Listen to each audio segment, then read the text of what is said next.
சாப்பிடுவதற்கு தான் எந்திரிக்கிறோம்னு தெரியும், அதுக்காகத்தான் சாப்பிடுறோம்னு தெரியும். இது எல்லாம் மனசுல இருக்குதுல, அதான் நீயத்து. நீயத்துனா மனசுல இருக்குதுலங்க, அதான் எந்திரிக்கும் போது அதுக்கு தானே எந்திரிக்கிறீங்க. அப்ப மனசில் அந்த எண்ணம் இருக்குமேயானால் அதுவே நீயத்தாக ஆகிவிடுகிறது. அதை போய் வாயினால ஒரு சொல்றது என்பதுங்கிறது நம்ம பின்னாடி உள்ளவர்கள் உருவாக்கி நம்ம மேல திணிச்சு விட்ட தப்பான சட்டம் என்பதை நீங்கள் புரிந்து கொள்ள வேண்டும். ஒன்னு. ரெண்டாவது, நீங்க பார்க்கலாம், நாளை பிடிக்க நியத்து செய்யறேங்கிறார். இஸ்லாமிய நம்பிக்கை பிரகாரம் மகரிபுல ஒரு நாள் ஆரம்பமாகிறது, அடுத்த மகரிபு வரைக்கும் அதே நாள் தான் இருக்கிறது. இன்றைக்கு நீங்கள் சஹர்ல சாப்பிட்டீங்களேயானால் விடியதுல காலை பொழுது அது இந்த நாளுக்கு உரிய காலை தான் அது. அப்ப நம்ம அர்த்தமே தப்பா இருக்கு. பாத்தீங்களா, சௌமகதின் நாளை நோம்பு பிடிக்க நியத்து பண்றான். இப்ப திண்டு போட்டு இன்னைக்கு நோம்பு பிடிக்கணும், இன்னைக்கு சாப்பிட்டு நாளைக்கு நோம்பு பிடிக்க முடியுமா? அந்த அர்த்தமும் தப்பா இருக்கிறது. இந்த வார்த்தையை நபிகள் நாயகம் ஸல்லல்லாஹு அலைஹி வஸல்லம் அவங்க நமக்கு சொல்லி தரவும் இல்ல. நியத்துங்கிற சொல்லுக்கு இந்த அர்த்தம் இல்ல. அதனால இந்த நியத்துங்கிற பேர்ல செய்யற அந்த நவைத்து சோமகதின் என்பதை கண்டிப்பாக ரசூல் ஸல்லல்லாஹு அலைஹி வஸல்லம் காட்டாத இந்த ஒரு செயலை நம்ம தவிர்த்து கொள்ள வேண்டும். இது ஒரு மேட்டரை விளங்கிக்கணும். அடுத்தது என்னன்னு கேட்டா, இன்னும் நோம்பு திறக்கிறோம். நோம்பு திறந்த உடனே நோம்பு திறக்கிற நேரம் இருக்கு பாருங்க, அது ஒரு தொழுகையுடைய நேரமாக அமைந்திருக்கிறது. நம்ம நோம்பு திறக்கிறோம், நோம்பு திறக்கிற நேரத்தில் மகரிபு தொழுகை வந்து விடுகிறது. இப்ப நமக்கு சரியான பசி, மகரிபுக்கு பாங்கு சொல்லிவிட்டார்கள், இகாமத்தும் சொல்லிவிட்டார்கள். இப்ப நமக்கு பசிக்கிறது. அப்ப நம்ம மனசு கேட்கிறது, கொஞ்சம் நல்லா சாப்பிடுப்பா, பசியோட இருக்கிறீங்கள அப்படின்னு வயிறு கேட்குது. நம்ம என்ன செய்யறோம், தண்ணியை மட்டும் குடிச்சிட்டு மகரிபுல போய் நிக்கிறோம். ஆனா மார்க்கத்தில் இது நல்லது கிடையாது. யார் போய் நிக்கலாம்? சாப்பாட்டின் பக்கம் நாட்டம் இல்லாம தண்ணியே போதும், தாக்கு பிடிக்கும், பேரிச்சம்பழமே போதும், அல்ல கொஞ்சோண்டு கஞ்சி குடிக்கிறமே அதுவே போதும் என்கிற நிலையில் உள்ளவர்களாக இருந்தால் அதை குடிச்சுட்டு அவங்க என்ன செய்யலாம், போய் தொழுகையில சேர்ந்து கொள்ளலாம். நல்லா வைத்து நிறைச்சாதான் போய் நிக்க இயலும், மனசுலாம் இங்கதான் இருக்கும் அப்படின்னு இருக்குமேயானால் நபிகள் நாயகம் ஸல்லல்லாஹு அலைஹி வஸல்லம் சொல்றாங்க, பசியை அடக்கி கொண்ட ஒரு நிலையிலையும் மலஜலத்தை அடக்கி கொண்ட நிலையிலையும் தொழுகை இல்லை. அப்ப நம்ம நோன்பு திறந்தவன பசிச்சுன்னு சொன்னா ஜமாத் நடந்தால் நம்ம கவனிக்க தேவையே இல்லை. நல்லா யாருக்கு தேவை, யாருக்கு தாக்கு பிடிக்க இயலுமோ, யாருக்கு பின்னாடி ஒரு மணி நேரம் கழிச்சு கூட சாப்பிட்டுக்கலாம் என்கிற நிலையில் இருக்கிறார்களோ அவங்க தான் அந்த ஜமாத்தில் போய் கலந்துக்கிறது அவசியமே தவிர, பசி இருக்கக்கூடியவராக இருந்தால் அவர் நல்லா சாப்பிட்டு பிறகு போய் என்ன செய்யணும், அந்த தொழுகையில கலந்துக்கலாம். அது நபிகள் நாயகம் ஸல்லல்லாஹு அலைஹி வஸல்லம் சொல்றாங்க. அதாவது இஷா தொழுகை சொல்றாங்க, இஷா தொழுகை நேரத்தில் அவங்க இரவு சாப்பாடு சாப்பிடுறது அரபுகளுடைய வழக்கம். அப்ப ரசூல் ஸல்லல்லாஹு அலைஹி வஸல்லம் சொல்றாங்க, அதாவது அஷாங்கிறது இரவு உணவுக்கு சொல்றது, இஷாங்கிறது தொழுகைக்கு சொல்றது. அஷா உங்களுக்கு முன்னாடி வந்து விடுமையானால் இஷாவை இங்க பிந்தி வச்சுக்கிறங்க, முதல்ல அஷாவை முடிச்சிருங்க, சாப்பாட்டு வேலையை முடிங்கிறாங்க. அப்ப அந்த பசிதான் முக்கியம். நமக்கு பசிக்கிறது என்று சொன்னால் அதுக்கு தான் ஃபர்ஸ்ட் இடம். இந்த நோம்புக்கு மாத்திரம் இல்ல, எல்லா நேரத்திலையும் பசியா இருக்குதுன்னு சொன்னால் பசியோட போய் நம்ம நின்று தொழுதோம்னா அது ஜீவனுள்ள தொழுகையா இருக்காது. உடம்பு தான் அங்க நிக்குமே தவிர மனசு பூரா சோத்துல தான் நிக்கும். அப்படி வரக்கூடாது என்பதற்காக வேண்டி அதையும் கவனத்தில் வைத்துக் கொள்ள வேண்டும். இது ஒரு முக்கியமான ஒரு விஷயம்.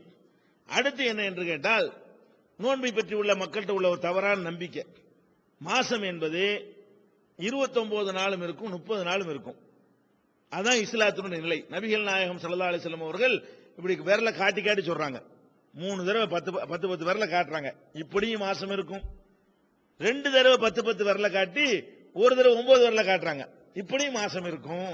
சின்ன பிள்ளைக்கு மாதிரி சொல்லி தர்றாங்க. அப்ப நம்ம பிறைய கணக்கு பார்க்கிறோம், ஃபர்ஸ்ட் பிறைண்டு அடுத்த பிறை வந்துருச்சு, 29 நாள்ல இதெல்லாம் நடந்து முடிஞ்சிருச்சுன்னு சொன்னா அந்த மாசத்துடைய எண்ணிக்கையே 29 முடிவெடுத்துக்கணும். ஆனா சில பேர் என்ன செய்வாங்கன்னு கேட்டா, எந்த மாசமாவது 29 நோன்பு வந்தா ஒரு நோம்பு கலா வைப்பாங்க பின்னாடி. அது எப்படி கலா வைப்பீங்க, ஒரு மாசம் தானே வைக்கணும். மாசங்கிறது 29 ஒரு மாசமாக இருக்கலாம், 30 ஒரு மாசமாக இருக்கலாம். 30 வந்தாலும் ஒரு மாச நன்மை நமக்கு கிடைத்துவிடும், 29 வந்தாலும் ஒரு மாச நன்மை கிடைத்துவிடும். ஒரு மாச நோன்பு என்பதில் எந்த ஒரு குறைவும் ஏற்படாது. இது ஒரு தவறான நம்பிக்கை இருக்கிறது. இதுகளையும் நம்ம என்ன செய்யணும், விளங்கி கொள்ள வேண்டும். அடுத்தது நோன்பை முறிக்கக்கூடிய காரியங்கள் என்னென்ன செஞ்சா நோன்பு முறியும்? 3 காரியத்தினாலதான் நோன்பு முறியுங்க. அதாவது சுபுகளை இருந்து சூரியன் மறைகிற மகரிபு வரைக்கும் நம்ம வந்து உண்ணக்கூடாது, சாப்பிடக்கூடாது. சோறு தான் இல்ல, மிட்டாயோ சின்ன சின்ன பொருள்களோ கடலை மிட்டாய் எதுவுமே சாப்பிடக்கூடாது. அதே மாதிரி வந்து பருகக்கூடாது, அருந்தக்கூடாது. அதே மாதிரி பகல் நேரங்களில் குடும்ப வாழ்க்கையில் ஈடுபடக்கூடாது. இந்த 3 காரியங்களையும் நம்ம வந்து மகரிபுல இருந்து சுபுகுல இருந்து மகரிபு வரைக்கும் தவிர்த்து கொள்ள வேண்டும். இந்த 3ல எதை செஞ்சாலும் நோன்பு முறிந்து விடும். இந்த 3 காரியத்துல எதை செஞ்சாலும் சரி நோன்பு முறிஞ்சு போய்விடும். இது போக இன்னும் சில காரியங்கள் வந்து நோன்புடைய தரத்தை குறைத்து விடும். நோன்பு முறிக்காது, ஆனாலும் அதனுடைய குவாலிட்டி, அதனுடைய தரம் வந்து குறைஞ்சு போய்விடும். அது என்ன? நபிகள் நாயகம் ஸல்லல்லாஹு அலைஹி வஸல்லம் சொல்றாங்க, மல்லம் யதா கௌல ஸூரி வல் அமல பிஹி ஃபலைஸ லில்லாஹி ஹாஜத்துன் ஃபீ அன் யதா தஆமஹு வ ஸராபஹு. யார் ஒருத்தர் வந்து தீய பேச்சுக்கள், பொய் சொல்வதையும் தீய செயல்களையும் விட்டுவிடவில்லையோ அவர் பசித்திருப்பதிலும் தாகத்திருப்பதிலும் அல்லாஹ்வுக்கு ஒரு தேவையும் இல்லை. இது வந்து யூஸ்லெஸ் ஆன நோன்பு, பயனற்ற நோன்பு அப்படின்னு சொல்லி நபிகள் நாயகம் ஸல்லல்லாஹு அலைஹி வஸல்லம் சொல்றாங்க. அதுல நோன்பு உள்ள காலத்துல வந்து மற்ற நேரத்தில் புறம் பேசி திரிஞ்சாலும், கோல் சொல்லி திரிஞ்சாலும், புழுகி திரிந்தாலும் ரமலான் மாசத்திலாவது அதுக்கு ஒரு கண்ட்ரோல் பண்ணணும். இந்த நோன்பு அதையெல்லாம் கண்ட்ரோல் பண்ணுவதற்கு தான் அல்லாஹ் கடமையாக்கி இருக்கிறான். அந்த வேலையை நம்ம செய்யணும், கவனமாக இருக்க வேண்டும். இன்னொரு இடத்துல நபிகள் நாயகம் ஸல்லல்லாஹு அலைஹி வஸல்லம் சொல்றாங்க, உங்கள்கிட்ட ஒருத்தன் சண்டைக்கு வந்தால் திட்டினா என்ன இருக்கு? நமக்கு அனுமதி இருக்குது. நம்மள ஒருத்தன் திட்டினான்னு சொன்னா திருப்பி அதே மாதிரி திட்டுவதற்கு அனுமதி இருக்கிறது. அது வந்து எல்லை மீறி அவன் திட்டினானேயானால் நம்மளும் எல்லை மீறி திட்டுறதுக்கு மார்க்கத்தில் அனுமதி இருக்கிறது. அல்லாஹ்வே குர்ஆன்ல இது அனுமதிக்கிறான். எப்படி? லா யுஹிப்புல்லாஹுல் ஜஹர பிஸூஇ இல்லா மன் ஸுலிம. தீய வார்த்தைகளை பகிரங்கமாக பேசுவதை அல்லாஹ் விரும்ப மாட்டான். இல்லா மன் ஸுலிம, அநீதி இழைக்கப்பட்டவனை தவிர அப்படிங்கிறான். என்னை வந்து ஒருத்தன் அசிங்கமான வார்த்தையில கரடு முரடா திட்டான்னு சொன்னா திருப்பி அதே மாதிரி நான் திட்டினால் அல்லாஹ் என் மேல கோபப்பட மாட்டான்னு சொல்லி குர்ஆன்ல அல்லாஹ் நமக்கு சொல்லி தருகிறான். ஆனாலும் நோன்பு நேரத்தில் இந்த உரிமையை நம்ம பயன்படுத்தாமல் இருக்க வேண்டும். நபிகள் நாயகம் சொல்கிறார்கள், உங்களிடத்தில் எவனாவது சண்டைக்கு வந்தால் திட்டினால் நீங்க என்ன பதில் சொல்லணும்? ஃபல்யகுல் இன்னி சாயிமுன், இந்தாப்பா நான் நோன்பு, இவ்வளவுதான் பதில். நம்மளை திட்டுறானா, சண்டைக்கு வர்றானா, இந்த நான் நோன்பு வச்சிருக்கிறேன், அதுல எல்லாம் அடங்கிரும்.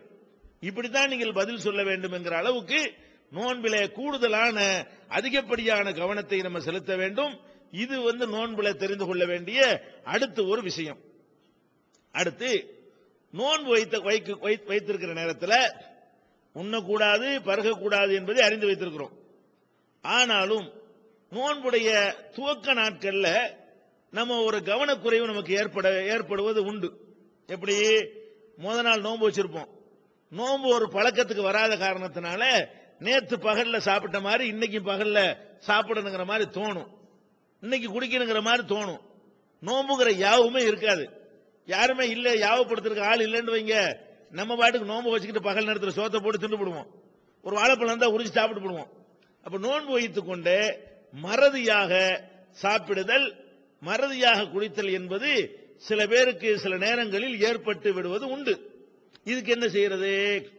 நோன்பை வச்சுக்கிட்டு நோம்புன்னு யாவும் இல்லாம ஒரு வாழைப்பழத்தையோ ஒரு ஆப்பிளையோ சோத்தையோ இட்லியோ எண்ணத்தையோ எடுத்து நம்ம சாப்பிட்டு விட்டோம், அல்லது ஒரு தண்ணியை ஒரு டம்ளரை குடிச்சு விட்டோம்.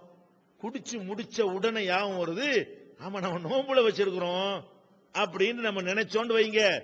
இப்ப நினைச்சோம்னு சொன்னா அதுக்காண்டி வாந்தி எடுக்கலாம் தேவையில்லை. நோம்பு முறிந்து விட்டது என்று நினைத்து மறுபடியும் அதை கண்ணமோடு சாப்பிட்டு இருக்க அவசியம் கிடையாது. நினைவு வந்த உடனே நிறுத்துங்கள். ஏற்கனவே சாப்பிட்டதுனால உங்க நோம்பு முறியாது. அல்லாஹ் அவனுக்கு உணவளித்தான்ங்கிறாங்க ரசூல் ஸல்லல்லாஹு அலைஹி வஸல்லம். நபி ஸல்லல்லாஹு அலைஹி வஸல்லம் சொல்றாங்க, நீங்கள்